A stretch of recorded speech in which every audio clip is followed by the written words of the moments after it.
వైఎస్ఆర్ ఆ పేరు వినగానే అందరికీ కూడా ఒక ప్రేమ, ఒక ఆప్యాయతతో కూడిన ఒక పరిపాలనా విధానం గుర్తొస్తుంది. ఎందుకంటే పరిపాలనకి ఈరోజు మానవత్వాన్ని అద్ది ప్రతి ఒక్కరి గుండెల్లో చిరస్థాయిగా నిలిచిపోయారు వైఎస్ఆర్ గారు. అందుకే ఈరోజు ఆయన చనిపోయి 14 సంవత్సరాలు పూర్తవుతున్నా ఇంకా కూడా ఎవరు ఆయన్ని మర్చిపోలేరు, భవిష్యత్తులో కూడా మర్చిపోరు అని గర్వంగా చెప్పగలను. ఎందుకంటే ఈ రాష్ట్ర రాజకీయాల్లో పెను మార్పును తీసుకొచ్చి పేదవాడికి నేనున్నాను అంటూ ఆయన ఇంటి వద్దకే అన్నీ కూడా తీసుకొచ్చి అందించిన ఘనత వైఎస్ఆర్ కుటుంబానికే దక్కింది. ఎందుకంటే వాళ్ళు ప్రజల్ని తమ కుటుంబ సభ్యులుగా భావిస్తారు, అభిమానిస్తారు. వారికి ఏదైనా అయితే అది తమకైనట్టుగా తల్లడిల్లిపోతారు. కాబట్టే ఆ కుటుంబం అంటే అందరికీ కూడా మక్కువ.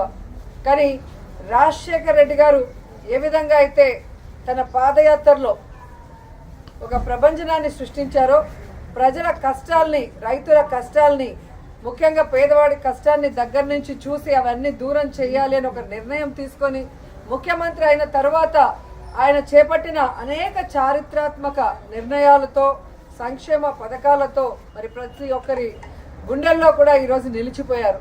ఈరోజు హాస్పిటల్లో మరి సేవా కార్యక్రమాలు చేయడం జరుగుతుంది వైఎస్ఆర్ గారి జయంతి సందర్భంగా.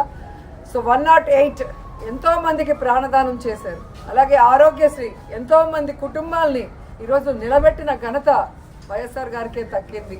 అలాగే రైతన్న వాడు బాగుంటే రాష్ట్రం బాగుంటుంది, దేశం బాగుంటుందని నమ్మారు. కాబట్టే రైతులకి అడిగింది కూడా చేయటం మనం అందరం కూడా గుర్తుపెట్టుకోవాల్సిన విషయం.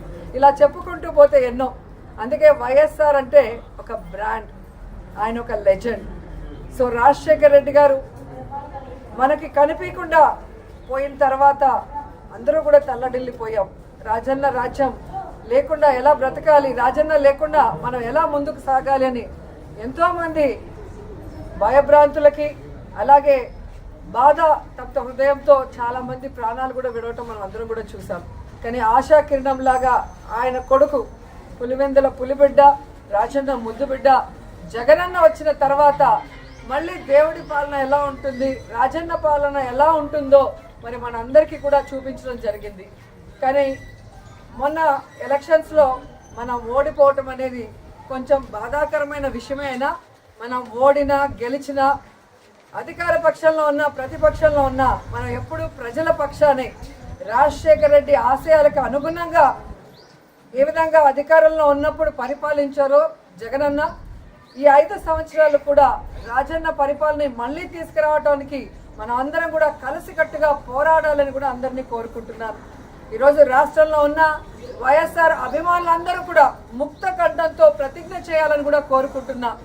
రాజన్న పాలన మళ్ళీ రావాలి, రాజన్న బిడ్డ మళ్ళీ ముఖ్యమంత్రి అవ్వాలి, మళ్ళీ పేదవాళ్ళ ప్రజల మొహాల్లో చిరునవ్వు రావాలి, వాళ్ళ కష్టాలు దూరం అయ్యే విధంగా మనం అందరం కలిసికట్టుగా పనిచేయాలని కోరుకుంటూ ఈరోజు వైఎస్ఆర్ గారి జయంతి సందర్భంగా ఆయన విగ్రహానికి పూలమాల వేసి ఇక్కడ సేవా కార్యక్రమాలకి అందరూ కూడా వచ్చిన ప్రతి ఒక్కరికి పేరు పేరున కృతజ్ఞతలు తెలియజేసుకుంటున్నాను.